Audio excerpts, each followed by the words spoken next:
Soy profesor de escuela. Eso ya lo había notado desde que lo vi. ¿En qué lo notó? En su modo quedito de hablar y en ese traje que ya parece mosquitero de tan usado que está. Es usted un gran psicólogo. Más bien soy mirólogo. No hace falta más que echarle una mirada para saber lo amolado que está. ¿Y mi porvenir cómo lo ve? ¿No le parece que mejor hablamos de otras cosas? Lo que me preocupa es el porvenir.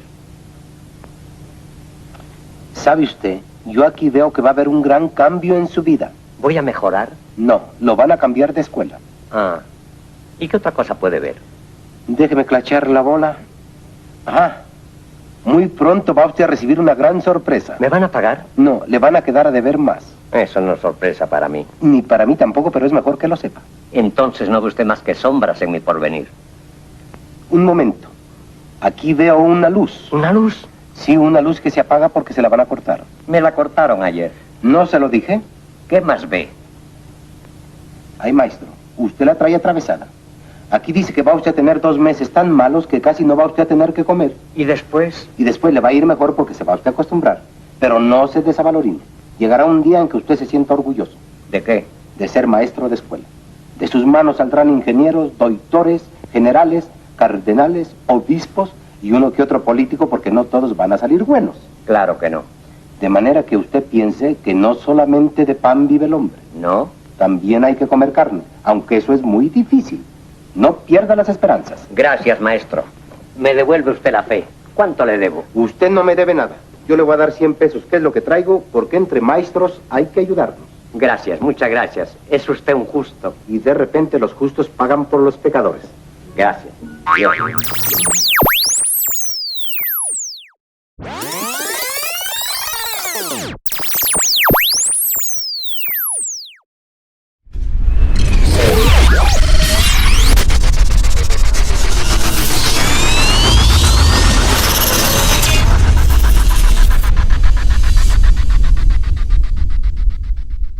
Hola a todos jóvenes, muy buenos días. Les habla de nuevo su profesor de historia, el maestro Alejandro Geraldo Castro. Espero se encuentren todos ustedes muy bien. Y en esta ocasión, jóvenes, para hablarles sobre el tema de historia para esta semana, que se titula El liberalismo y la economía capitalista.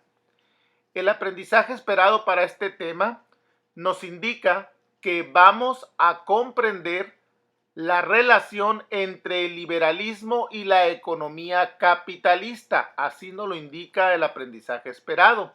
Ustedes pueden seguirme desde su casa con el apoyo de su libro en las páginas, jóvenes, 48 hasta la 51.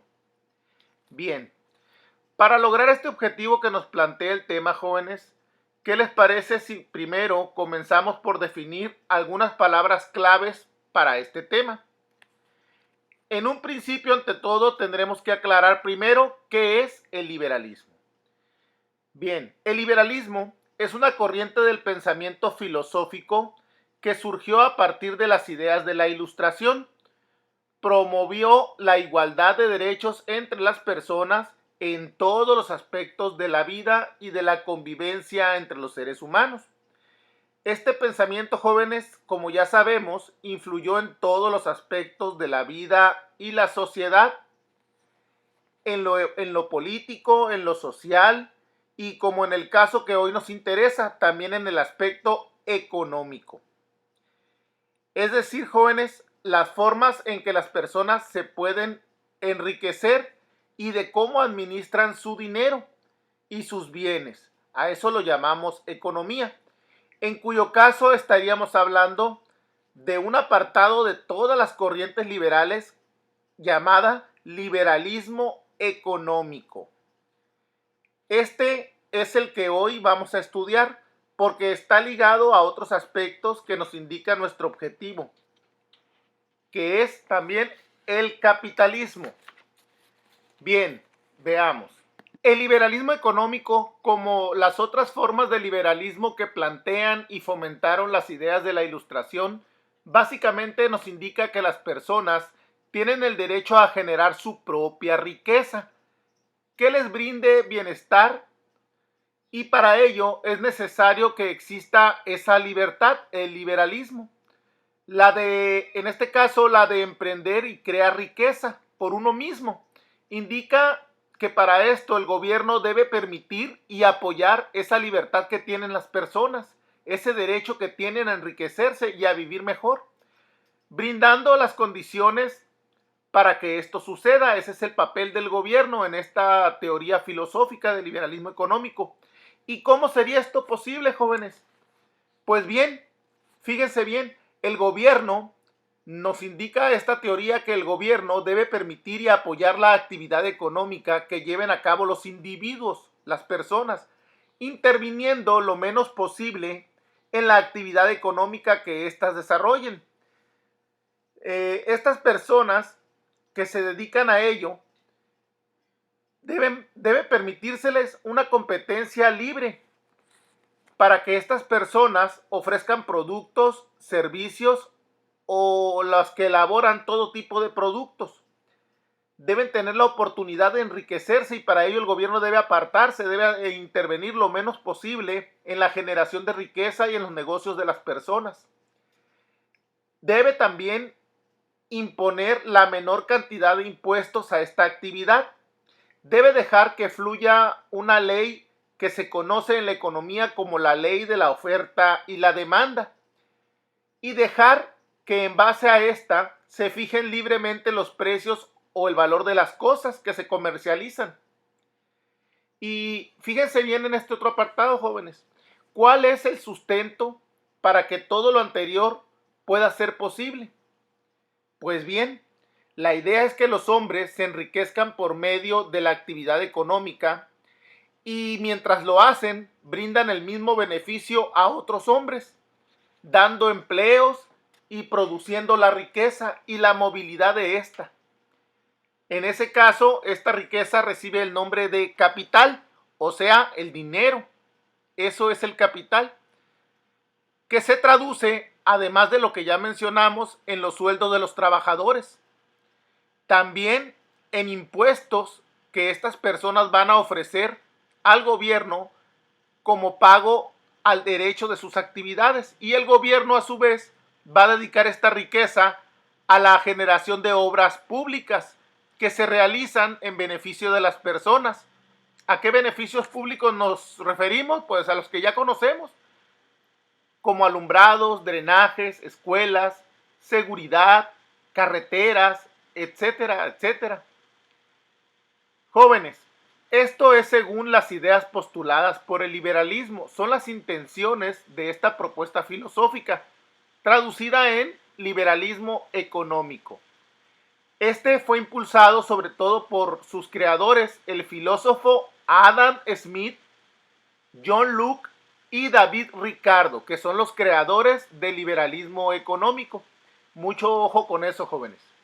Y su propuesta filosófica, igual que las demás, se compartió a través de una gran obra de la Ilustración que ustedes recordarán, llamada La Enciclopedia. ¿Cómo pueden darse cuenta, jóvenes? Estas ideas están enfocadas sobre todo a la economía. Acuérdense que el liberalismo se refiere a todos los campos de la vida del hombre, pero esta de la que estamos hablando es la que se enfocó en la economía y es ahí donde tiene su mayor influencia, pues viene a desarrollar un nuevo sistema económico que hoy en día es la forma en que la mayoría de los países llevan su forma de vida. Estamos hablando del sistema capitalista. Pero antes de avanzar más con el tema, jóvenes, veamos un video que nos explique algo más profundo sobre esto que llamamos liberalismo. Pongamos atención.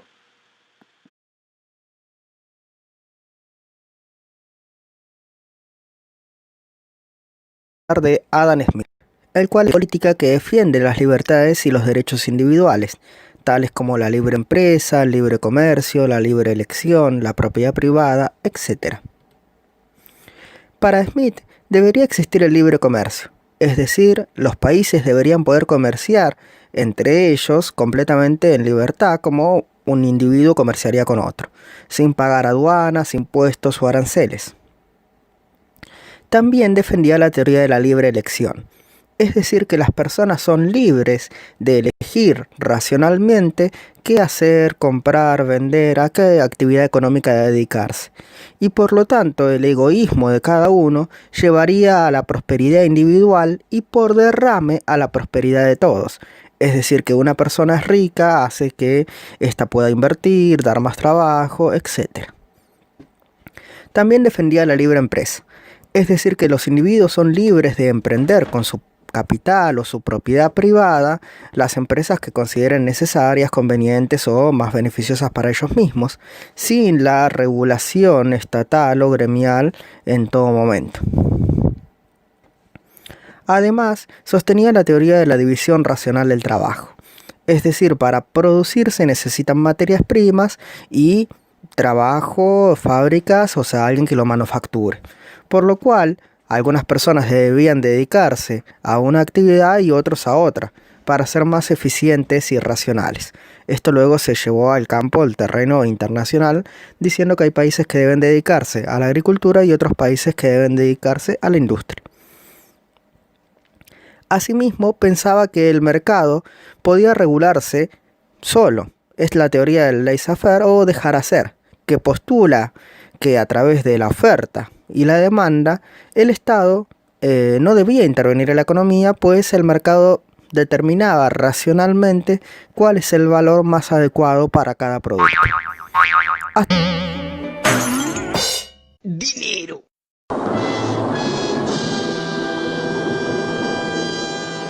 Muy bien, jóvenes, como ya pudieron darse cuenta, para Adam Smith la riqueza y la movilidad de este llamado capital, o sea, el dinero, se traduce además en beneficio de la gente, en sueldos para los trabajadores y siempre y cuando aquellos que generen riqueza también hagan su aporte al gobierno en impuestos para las obras públicas que ya mencionamos.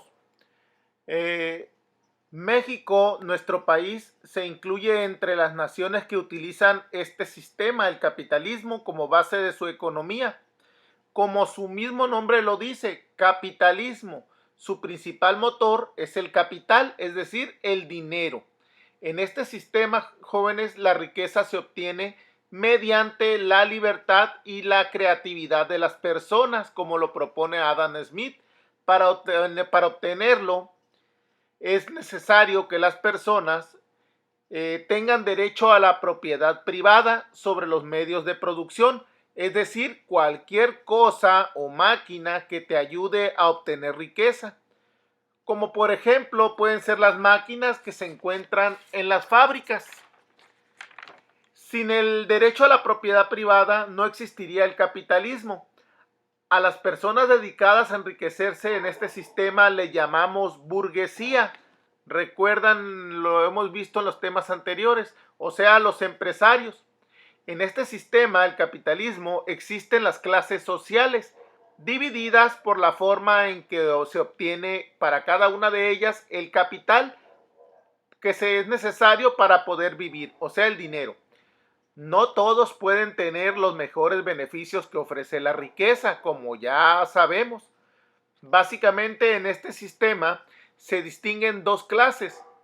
La burguesía, que son los dueños de las fábricas y máquinas que producen riqueza, y por otro lado, no olvidemos, está el proletariado, las personas que no poseen los medios de producción, que ya sabemos son las máquinas o las fábricas, y que por lo tanto no les queda de otra más que ofrecer al burgués su fuerza física de trabajo, a cambio de un salario que, claro, es inferior a las ganancias del burgués o empresario dueño de fábricas y máquinas o conocidos como medios de producción. Como ya podrán imaginarse, jóvenes, este es un sistema que puede ser muy injusto y genera mucha desigualdad económica. Pese a las buenas ideas y a los buenos deseos de Adam Smith, se desarrolla en este sistema una injusta relación laboral que puede llegar a generar explotación en las personas, tal como sucedió a principios de la aparición del mismo sistema del capitalismo. Y aún hoy sigue sucediendo. Existen bajos salarios que el burgués ofrece a sus trabajadores, extensas y agotadoras jornadas laborales de trabajo, falta de seguridad en los empleos, bajas pensiones para aquellas personas que cumplen un determinado tiempo trabajando para un patrón, el trabajo de explotación de niños y mujeres y generalmente condiciones laborales que son muy malas para las personas, los abusos a los que son sometidos, sobre todo los obreros en las fábricas. Y causa de esto es que no tardan en aparecer las primeras formas de defensa obrera contra las injusticias a este sistema. Esto es algo que también veremos en este tema. El sistema que crearon los obreros para defenderse de estos abusos y atropellos de los burgueses lo veremos a continuación. Pongan atención. Hola a todos. ¿Quieres aprender datos interesantes sobre los orígenes del movimiento obrero? Pues vamos a intentar ayudarte. La industrialización desencadenó toda una serie de problemas sociales que conduciría a la aparición de una nueva ideología, el socialismo. La incorporación de la máquina al trabajo produjo cambios tan profundos que exigieron la adaptación a una disciplina y ritmo productivo muy diferente al conocido hasta entonces, y los trabajadores tendrían que acostumbrarse ante la presión ejercida por los burgueses, patronos dueños de las fábricas. Esto vendría acompañado de unas duras condiciones de vida, caracterizadas por el hacinamiento en infraviviendas, levantadas sin planificación urbana en torno a las fábricas, donde los obreros se veían obligados a vivir precariamente. También unas duras condiciones laborales, caracterizadas por escasos salarios, especialmente en el caso de mujeres y niños, el empleo de mano de obra infantil y horarios extenuantes con una inexistente legislación para la protección laboral, significaba que en caso de enfermar, esto supusiese perder el trabajo. Impensable entonces hablar de vacaciones o de derecho a huelga.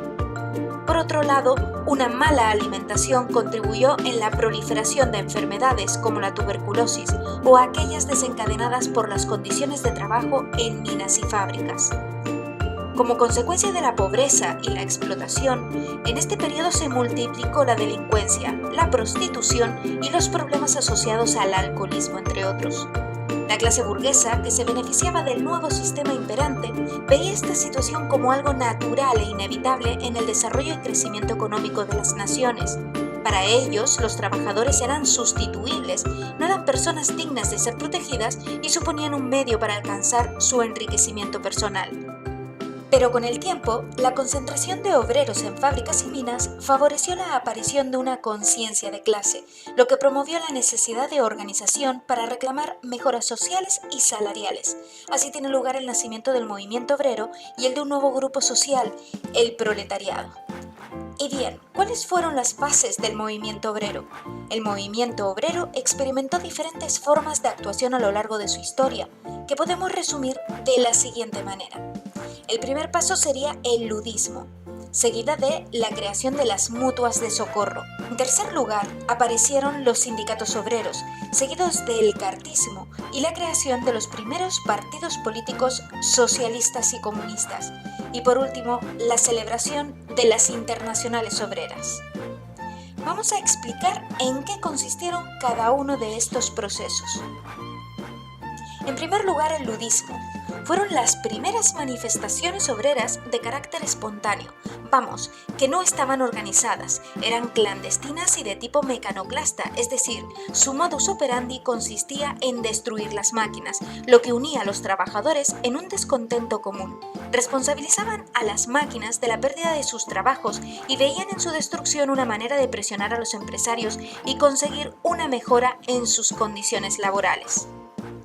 En segundo lugar, aparecieron las asociaciones de socorro mutuo. Surgieron como organizaciones solidarias cuyo fin era garantizar la protección mediante seguros de enfermedad, orfandad y viudedad entre los trabajadores, ya que no existía la cobertura oficial. El tercer paso sería la creación de los sindicatos. El asociacionismo obrero evolucionó hasta la constitución de los primeros sindicatos en Reino Unido desde 1825, creándose los trade unions, donde los grupos de trabajadores defendían sus derechos como la reducción de la jornada laboral o mejoras salariales ante los patronos o industriales. Poco después surge el cartismo, seguido de los primeros partidos políticos obreros. La importancia del cartismo radica en que sus reclamaciones no iban dirigidas al burgués, dueño de la fábrica, sino al Parlamento de Londres. Todo esto podría haber dado pie a que el proletariado tomara conciencia sobre la necesidad de crear grupos con aspiraciones políticas de gobierno, lo que les podría ayudar a mejorar las condiciones y a establecer una legislación laboral que corrigiese los abusos del sistema capitalista. Por último, las internacionales obreras. Fueron encuentros en los que las distintas agrupaciones obreras de los principales estados industriales europeos buscaban aunar la acción de las clases trabajadoras. Se desarrollaron hasta 3 asociaciones internacionales de trabajadores que podemos resumir de la siguiente manera. La primera internacional fue fundada en Londres en 1864 y sus objetivos principales eran la unidad y organización de la clase trabajadora, la abolición de la sociedad de clases, el reconocimiento del derecho a huelga, la defensa de la acción política de los trabajadores, la abolición de la propiedad privada y la supresión de los ejércitos por considerarlos una herramienta de represión al servicio de las clases burguesas.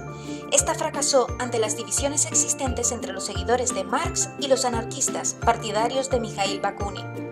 La Segunda Internacional, también llamada socialista, porque dejó de contar con los seguidores anarquistas, fue fundada en 1889. Los principios que defendía eran el internacionalismo proletario, al considerar que los problemas de los trabajadores eran comunes para todos, independientemente de su país de procedencia, y el pacifismo, con la negación de la guerra al considerar que ésta solo servía a los intereses de las clases burguesas y ser los trabajadores la carne de cañón de los ejércitos. La razón del fracaso de la Segunda Internacional fue que la ideología nacionalista se impuso sobre la conciencia de clase y arrastró a los países industriales a la Primera Guerra Mundial en 1914. La tercera y última internacional estaría dirigida por la URSS, Unión de Repúblicas Socialistas Soviéticas, y sería el resultado del triunfo de la Revolución Bolchevique. El papel directriz desempeñado por esta potencia y por sus líderes, entre los que destacamos a Joseph Stalin, le hizo perder apoyos.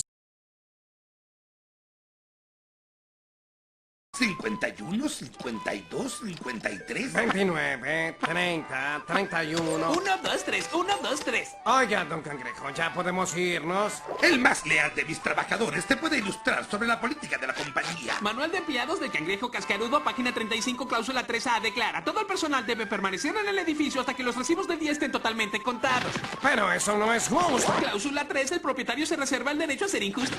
Arrastrado. Muy bien, jóvenes, hasta aquí el tema de hoy. Para ver las actividades que vamos a realizar en este tema, pongan atención a lo siguiente.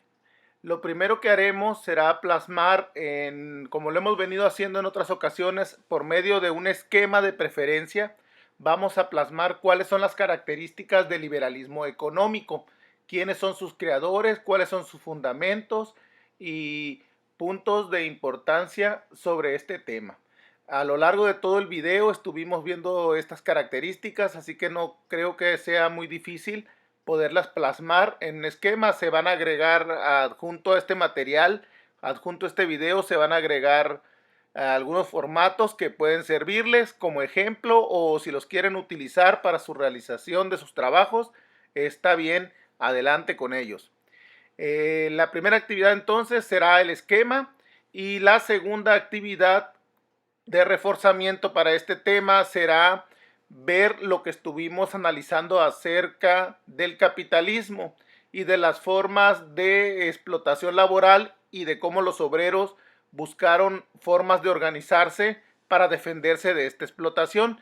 Eso lo vamos a hacer, también lo podemos hacer en base a un esquema o escribiendo los movimientos más importantes que vimos en el video, los movimientos de defensa obrera, que fueron 6.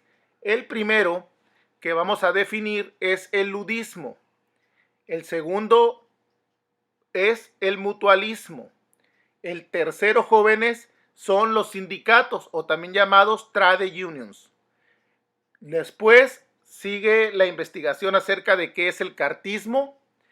El quinto elemento serán las internacionales obreras, que son primera y segunda, se dividen en dos, en la primera organización y la segunda internacional. Y por último, el último movimiento de defensa obrero, el anarquismo. Todos estos se vieron en el último video, que también viene incluido aquí en este material, y podrán definirlo con sus propias palabras por medio de un esquema, como se muestra aquí en las imágenes, o si ustedes lo quieren hacer punto por punto, también es correcto. Por mi parte es todo, jóvenes. Espero haber sido claro con el tema, espero les haya gustado y espero sus trabajos para registrarlos. Los saludo con mucho gusto, soy el profesor Alejandro Geraldo y deseo que la pasen muy bonito en esta semana. Hasta luego, hasta la próxima.